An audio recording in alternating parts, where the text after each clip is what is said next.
পেয়েছি সরাসরি ক্যানিং থানার অন্তর্গত গোপালপুর অঞ্চল এলাকাতে। আপনারা ইতিমধ্যে দেখছেন বদিবার্তা নিউজ এবং এই রাস্তা নিয়ে একের পরে এক অভিযোগ।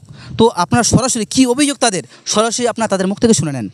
তো এই মুহূর্তে আপনারা দেখতে পাচ্ছেন আরও একজন টোটো চালক এখানে রয়েছেন। তো তাকে আমি জিজ্ঞাসা করব বর্তমান পরিস্থিতি এই অবস্থা, গতকাল যে পানি হয়েছে সেই পানিতে এই অবস্থা, তাহলে বর্তমান পরিস্থিতি এবং আগামী দিনে যে বর্ষাকাল আসছে সেই বর্ষাকালে কীরকম পরিস্থিতির সম্মুখীন হন সরাসরি তাদের মুখ থেকে শুনে নেব। আপনারা এই বর্ষাকালে এই রাস্তার চলা খুব দায় হয়ে যাবে আমাদের।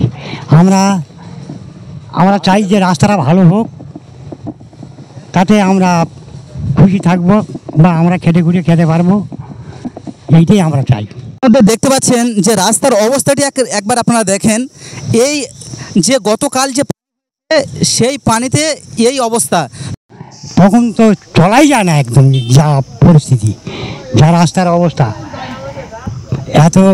এত যা গাড়ি চলে এই বর্ষাকালে এই রাস্তায় গাড়ি চালানো খুব দায় হয়ে যাবে। আচ্ছা, আপনার নাম? আমার নাম নারায়ণ দাস। তো আপনারা শুনলেন বর্তমান পরিস্থিতিতে এই অবস্থা, তাহলে সামনে আগামী দিনে যে বর্ষাকাল আসছে সেই বর্ষাকালে কীরকম পরিস্থিতির সম্মুখীন হন। তো আরও একজন এখানে আমার চাচা রয়েছে, তাদেরকে আমি জিজ্ঞাসা করবো যে বর্তমান পরিস্থিতি অবস্থা এবং আগামী দিনে যে বর্ষাকাল আসছে সেই পরিস্থিতি কীরকম সম্মুখীন তারা হন। রাস্তায় গাড়ি যেতে পারে না যে অবস্থা, এই সামান্য বৃষ্টি হয়েছে এই গাড়িতে যেতে পারছে না, রাস্তা চৌবা গর্ত হয়ে গেছে, এরপরে আরও গর্ত হয়ে যাবে, তখন আর মাথার লোক যেতেই পারবে না হেঁটে। বর্ষাকালে কীরকম পরিস্থিতি? বর্ষাকালে এখানে সব রাস্তায় জল জমে যায়, লোক ঠিক মতো হাঁটতে পারে না, তাই গাড়ি যেতে পারছে না, এই তো অবস্থা এখন। তো এই অবস্থা সামান্য বৃষ্টিতে। আচ্ছা, আপনারা শুনলেন যে তাদের যে আবেদন, সামান্য পরিমাণে এই যে রাস্তাটা জামিনী মোড় থেকে ঢোসা রাস্তা পর্যন্ত, এবং আপনারা দেখতে পাচ্ছেন এখানে গাড়ি যাতায়াত প্রতিনিয়ত এখান থেকে গাড়ি যাতায়াত তারা করেন। এবং আগামী দিনে যে অবস্থা, যে বর্তমান পরিস্থিতি, গতকাল যে পানি হয়েছে সেই পানি থেকে সামান্য পরিমাণে পানিতে এখানে আপনারা সরাসরি দেখতে পাচ্ছেন যে পানি এখানে বেঁধে গেছে। এবং তাহলে বর্ষাকালে যে পরিস্থিতি তারা কীরকম সম্মুখীন হন, আমি প্রশাসনের দৃষ্টি আকর্ষণ করছি যাতে করে তাড়াতাড়ি এই রাস্তার মেরামতের কাজ শুরু হয়। তো আপনারা যারা দেখছেন বদিবার্তা নিউজ, প্রতিনিয়ত এইরকম নিউজ আপলোড পেতে আমাদের চ্যানেলটিকে ফলো করুন এবং যারা এই ভিডিওটি দেখেছেন তাদের কাছে একটাই অনুরোধ, ভিডিওটি শেয়ার করে দিন প্রতিনিয়ত এইরকম নিউজ আপডেট পেতে। যে বৃষ্টি হয়েছে সেই বৃষ্টিতে আমরা দেখতে পাচ্ছি সামান্য পরিমাণ বৃষ্টিতে এই রাস্তায় পানি জমে গেছে। তা বর্ষাকালে কীরকম পরিস্থিতির সম্মুখীন হন আপনারা? গাড়ির চাকা প্রায় ডুবে যায়, মোটরও ডুবে যায়, প্রায় অতিরিক্ত পানি জমে। এই রাস্তার মেরামতের কাজ কবে হয়েছিল? হ্যাঁ, কিন্তু অনেক দিন আগে, এই বেশি দিন হয়নি, এই রাস্তা এবারে করে হয়েছিল। আচ্ছা, বর্ষাকালে যদিও বা কোনো এমার্জেন্সি রোগী যদি আপনারা নিয়ে যান তো কীরকম পরিস্থিতির সম্মুখীন হন আপনারা? এই রাস্তা নিয়ে যেতে খুব অসুবিধা হয়। তো সেই বিষয়ে কী বলবেন আপনারা?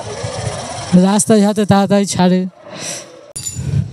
গতকাল বৃষ্টি হওয়ার কারণে রাস্তার এই অবস্থা, গাড়ি ঘোড়া চালানো যাচ্ছে না, গাড়ি ঘোড়া লিক হয়ে যাচ্ছে। রাস্তার পরিস্থিতি এই সব দেখা পাচ্ছ তোমরা, ঠিক আছে? রাস্তার এই পরিস্থিতি আজ প্রায় দীর্ঘ 2-3 বছর ধরেই রাস্তার এই পরিস্থিতি হয়ে আছে। আমরা কোনো মেম্বার প্রধান হ্যান ত্যান সবাইকে জানিয়ে, এমএলএ জানিয়েও কোনো কাজ পাচ্ছি না আমরা। তা আচ্ছা, বর্তমান পরিস্থিতি এখন এই অবস্থা, তাহলে সামনে যে বর্ষাকাল আসছে সেই বর্ষাকালে কীরকম পরিস্থিতির সম্মুখীন হন আপনারা? বর্ষাকালে পরিস্থিতি সব জল তো বের হওয়ার কোনো রাস্তাই নেই এখানে, বাড়ি ধর সব প্রায় ডুবো ভাব হয়ে যায়, আর গাড়ি তো মোটেই চালানো যায় না, গাড়ি ঢুকে যায়, চাকা লিক হয়ে যায়, এমন গাড়ি অ্যাক্সিডেন্ট হয়, এমন পরিস্থিতি হয়, দুর্ঘটনা ঘটে। আচ্ছা, আপনার নাম? আমার নাম দেলোয়ার হোসেন। তো এই মুহূর্তে আপনারা শুনলেন যে যারা এখানে যানবাহন গাড়ি এখানে এই রোডে যারা গাড়ি চালান, তো তাদের মুখে আপনারা সবাই শুনতে পেলেন। তো এখানে আপনি দেখতে পাচ্ছেন এখানে একজন অটো ড্রাইভার রয়েছে। তো তাকে আমি জিজ্ঞাসা করবো যে বর্তমান পরিস্থিতি এই অবস্থা এবং আগামী যে বর্ষাকাল সেই বর্ষাকালে কীরকমভাবে তারা পরিস্থিতির সম্মুখীন হন। হ্যাঁ, রাস্তা গাড়ি পাল্টে হয়ে যাচ্ছে, পাঞ্চার হয়ে যাচ্ছে, আমাদের গাড়ি যা খাটে তার সব খরচার মুখে চলে যায়। এত রাস্তা খারাপ থাকলে কি আর হবে আমাদের? গতকাল যা পানি হয়েছে তা 1 হাঁটু করে বেঁধে গেছে গাড্ডাইতে, এই কোথায় গাড্ডা আছে কি আছে বোঝাই যাচ্ছে না। তাতে দেখা যাচ্ছে পাঞ্চার হয়ে যাচ্ছে, টায়ার কেটে যাচ্ছে, ভালো নতুন টায়ার নষ্টই হয়ে যাচ্ছে। আমাদের গাড়ি চাইলে সংসার চালাতে পারছে না এমন পরিস্থিতি।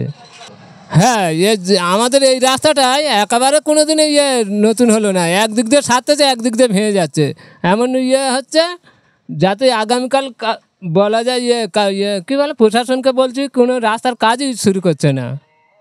আচ্ছা, এই রাস্তাটা কোথা থেকে কত দূর গিয়েছে? জামিনের মোড়তে ঢোসা লাগাত 8 কিলো। পরিস্থিতি এই অবস্থা এবং যে বর্ষাকাল, সামনে যে বর্ষাকাল আসছে সেই বর্ষাকালে কীরকম পরিস্থিতির সম্মুখীন হন? কারণ আপনারা তো এই রাস্তায় যাতায়াত করেন গাড়ি নিয়ে। হ্যাঁ খুবই যেতে অসুবিধা, একটা কোনো ডেলিভারি রুগী নিয়ে যেতে গেলে গাড়ি চালানো যাচ্ছে না, যে তাতে দেখা যায় যে রুগীরও রিস্ক হয়ে যায়, নিজেদের গাড়ি কোথায় যে পাল্টে হয়ে যায়, কি অ্যাক্সিডেন্ট হয়ে যায়, কোনো কিছু বুঝতে পারা যায় না বর্ষাকালে এমনই পানি জমে থাকে। আমি রয়েছি গোপালপুর অঞ্চল এলাকাতে, আর আপনারা ইতিমধ্যে দেখছেন বদ্বীপ বার্তা নিউজ। আজকের যে রাস্তার এই পরিস্থিতি, গতকাল যে পানি হয়েছিল সেই পরিস্থিতিতে রাস্তার এই অবস্থা আপনারা ইতিমধ্যে সরাসরি দেখতে পাচ্ছেন। এবং গত দিনে যে বর্ষাকাল আসছে সেই বর্ষাকালে তাহলে কীরকম পরিস্থিতির সম্মুখীন হন যারা গাড়ি যাতায়াত করেন, তো সরাসরি আপনারা তাদের মুখ থেকে শুনে নেন। আচ্ছা, ইতিমধ্যে যে এই রাস্তার পরিস্থিতি এমনটাই রয়েছে এবং আগামীকাল যে দেখেছি পানি হয়েছে, এখানে অতটা পরিমাণে যে পানি হয়নি যে এখানে রাস্তায় বেঁধে যাবে, কিন্তু এই মুহূর্তে সামান্য পরিমাণে পানি হওয়াতে যে রাস্তায় এতটা পরিমাণ পানি বেঁধেছে এবং আগামী দিনে যে বর্ষাকাল আসছে সেই সমস্যার সম্মুখীন কীভাবে আপনারা হন, এই রোডে কীরকম সমস্যা হতে পারে? খুবই অবস্থা খারাপ, গাড়ি চালাতে গেলে মাঝে মাঝে পাল্টি হওয়ার সম্ভাবনা থাকে, প্যাসেঞ্জার নিয়ে যেতে গেলে খুবই সমস্যা, গাড়ি জোরে চালানো যায় না। তো আগামী সামনে যে বর্ষা আসছে, এই বর্ষাতে কি হবে ঠিক বলতে পারছি না, গাড়ি চালাতে পারবো কি না সন্দেহ আছে। আচ্ছা, যদি কোনো এমার্জেন্সি রোগী যদি এখান থেকে অ্যাম্বুলেন্সে করে নিয়ে যাওয়া হয়, কীরকম পরিস্থিতির সম্মুখীন? প্রচণ্ড জার্নি, গাড্ডায় পড়লে মানে মনে হয় যে কি কষ্ট হয় তাদের, আর যেতে গেলে সময়ও লেগে যায়। এখান থেকে ক্যানিং এই রাস্তাটুকু যেতে গেলে প্রচণ্ড সময় লেগে যায়। এই রোডটি কোথা থেকে কোথা গিয়েছে? এটা জামিনী মোড় থেকে ঢোসা। আচ্ছা, এই রাস্তার কাজ কবে হয়েছিল? হ্যাঁ, এই তো 1 বছর আগে হয়েছে, ইতিমধ্যে খারাপ হয়ে গেছে। বলছিলাম গতকাল যে বৃষ্টি হয়েছে সেই বৃষ্টিতে সামান্য পরিমাণ বৃষ্টিতে রাস্তায় এতটাই পানি জমে গেছে, তাহলে বর্ষাকালে তাহলে কি অবস্থা হয় এখানে? বর্ষাকালে স্যার অনেক পানি দাঁড়ায় গাড্ডায়, আর বাচ্চারা স্কুলে যেতে পারে না, খুব অসুবিধা হয়। রাস্তাঘাটে গাড়ি পাল্টি খায়, টোটো, খুব অবস্থা খারাপ রাস্তার। আচ্ছা, বর্তমান পরিস্থিতিতে যদি কোনো রকম এমার্জেন্সি রোগী যদি অ্যাম্বুলেন্সে করে যদি নিয়ে যাওয়া যায়, তো কীরকম পরিস্থিতির সম্মুখীন হন আপনারা? খুব রাস্তার অবস্থা খুব খারাপ, আপনারা দেখুন। হ্যাঁ স্যার, ওই সরকারের কাছে আবেদন করছি আমরা, রাস্তাটা যেন তাড়াতাড়ি ভালো হয়ে যায়, বাচ্চা কাছে স্কুলে পড়াশুনো ভালোভাবে তাদের যেতে যাতা আসে। খানগুলো জল বেঁধে গেছে রাস্তাতে, গতকাল যে পানি হয়েছে সে পানিতে না রাস্তা সব জমে গেছে সব জায়গায়, আরও বর্ষাকালে আমরা কীভাবে যাতায়াত করবো?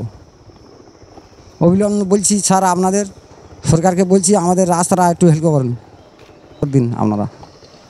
তো এই হচ্ছেন সরাসরি একদম যে রাস্তায় গাড়ি আসছে কতটা পরিস্থিতির সম্মুখীন হচ্ছেন এবং বর্তমান যে সামনে যে তো সেই বর্ষাকালে কতটা পরিস্থিতির সম্মুখীন হতে পারে আপনি ইতিমধ্যে দেখতে পাচ্ছেন সরাসরি একদম ক্যামেরার মাধ্যম দিয়ে।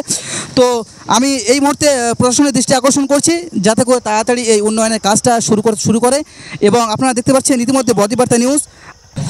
গতকাল যে পানি হয়েছে রাস্তার এই পরিস্থিতি, তো বর্ষাকালে কীরকম পরিস্থিতির সম্মুখীন হয়? আরও এর তো আরও খারাপ হয়, এর তো আরও পানি গাড্ডা হয়। হ্যাঁ, গাড়ি ঘোড়া নিয়ে যাওয়া যায় না। তো দেখতেই পাচ্ছেন একের পর এক অভিযোগ, এই রাস্তার বেহাল দশা নিয়ে চরম ক্ষোভে ফুটেছে এলাকাবাসী ও খানাখন্দে ভরে এই পথ যেন মৃত্যুর ফাঁদ। স্কুল পড়ুয়া হোক, নিত্যযাত্রী হোক, বিপদ যেন পিছু ছাড়ে না। তাই আমাদের স্পষ্ট দাবি, অতি শীঘ্রই শুরু হোক রাস্তার উন্নয়নমূলক কাজ। প্রশাসনের কাছে এটাই জনগণের জোরালো আহ্বান।